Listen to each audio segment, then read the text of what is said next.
Welcome to the Dr. Wyatt Show podcast, where developing a long-lasting, happy relationship is the status symbol to achieve, and following my 6 marriage steps is a path to help get you there. I'm your host, Dr. Wyatt Fisher, a licensed psychologist specializing in couples counseling. If you want to improve your communication so that you have more love and less conflicts, download my app today, Keep the Glow, KTG, wherever you get your apps. And be sure to follow me on social. You can find me at Dr. Wyatt Fisher. So today I'm going to talk about the power of communication. Communication is a big topic. A lot of couples have issues with communication. And I'm going to talk about an angle to communication that often isn't talked about. And that's why I'm going to talk about it, because it's so important. So the first thing I'm going to talk about, number 5, we're going to do a countdown backwards, 5 to 1. So the fifth element, the fifth point I'm going to start with is, have you learned to shut down in your marriage? A lot of couples, a lot of partners over time learn to not talk about certain topics. They learn not to bring up certain issues. They learn not to express certain needs because they know it's not going to go well. Because in the past, when they've brought things up, their partner's gotten upset. Their partner's gotten defensive. Their partner's turned it around and counter-blamed it back on them. They've had a negative experience bringing certain things up, so therefore, they learn to shut down. They've learned to not bring it up. They've learned to keep those feelings to themselves. And when you do that over time, you feel like you're in a straitjacket. You feel like you have duct tape over your mouth, and you don't even realize it. An analogy you may have heard of is if you put a frog in a pot of water and turn up the heat, that frog will slowly cook to death, because as the water gets hotter and hotter, it won't jump out. It just slowly acclimates to the heat. It slowly gets used to the temperature, so much so that it dies. And often that's what we do in marriage, in long-term relationships. We get so used to the toxic culture. We get so used to what we can and can't talk about. We get so used to not bringing up our needs that eventually we start to die ourselves. We start to die emotionally. So one example in my marriage of this is that for several years, my wife and I had a really toxic pattern in the bedroom. My wife brought in a lot of sexual trauma from her past. And I'm the high libido partner. So whenever I would initiate sexual contact, my wife would get hostile toward me. She would become angry. And that taught me through the years, I should not bring up sexual contact. I can't bring up sexual contact. And that was my narrative. I'm not allowed to initiate sexual contact. So I stopped. I stopped initiating sexual contact in our marriage for years because I had been trained. I had learned, I had been taught from this dynamic with my wife that it wasn't safe, that was not allowed, that it was not okay for me to bring up sexual contact. So I did not bring it up for years in our relationship because I knew what would happen. I knew she would get angry. I knew she would get hostile because me bringing it up reminded her of those who hurt her sexually growing up. So I got conditioned. So that's a good example. I got conditioned. And then I lost my voice. And then I started to die inside myself because I wasn't being true to who I was. I wasn't being true to my needs. I wasn't honoring my voice. And so I started withering away in the marriage. This leads me to number 4. Is your request reasonable?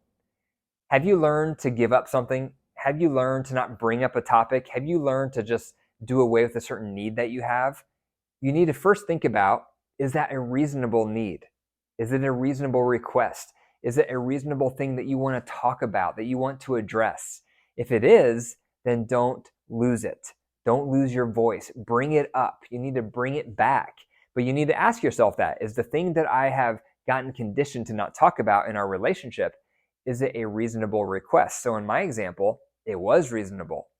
It was very reasonable for me to consider bringing up physical intimacy once a week. That was very reasonable.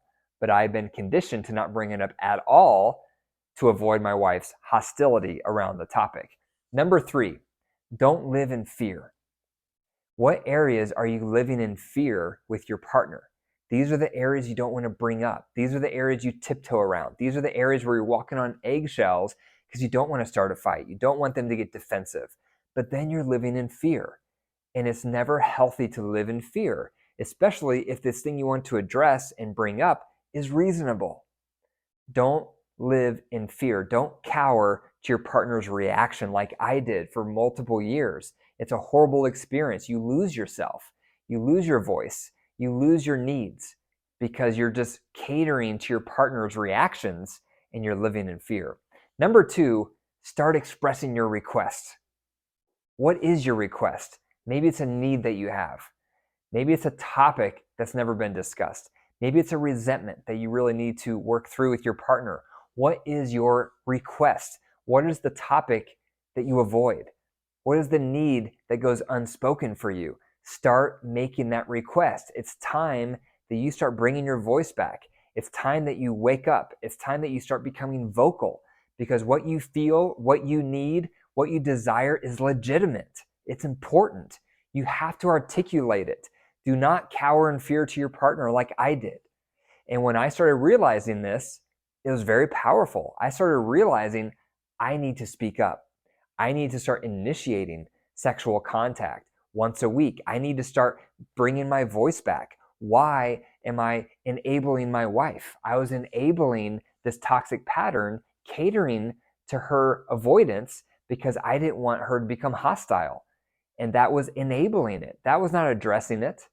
That was not confronting this toxic dynamic. It was enabling her to avoid the bedroom is what it was doing. So I started to eventually bring it up. I started making that request. I started articulating my needs around that topic. And I encourage you to do the same. Start making a request. Start bringing up your needs. Start addressing those topics. Stop walking on eggshells and beating around the bush and avoiding the areas that are most important to you. And that leads me to number 1. Let your partner get angry. The world is not going to end. Let them get hostile. Let them get defensive. Who cares?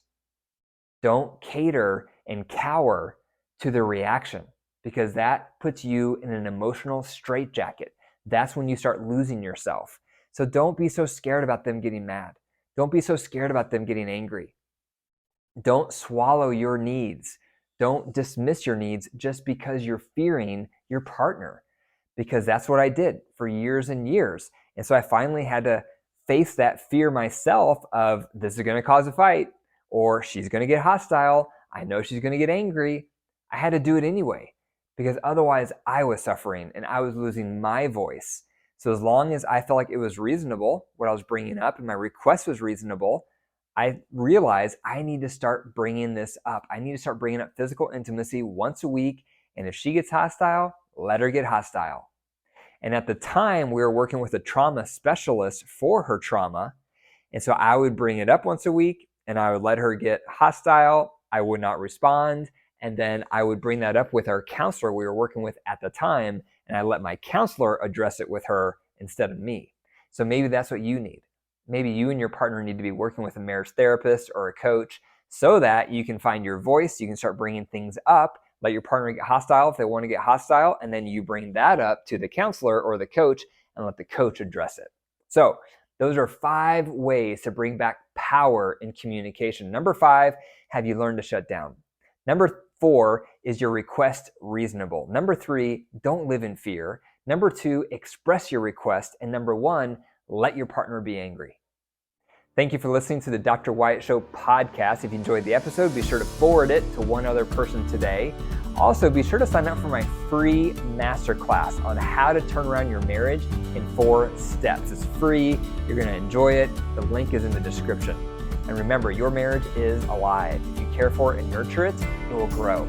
If you deprive it and neglect it, it will wilt and die. The choice is up to you.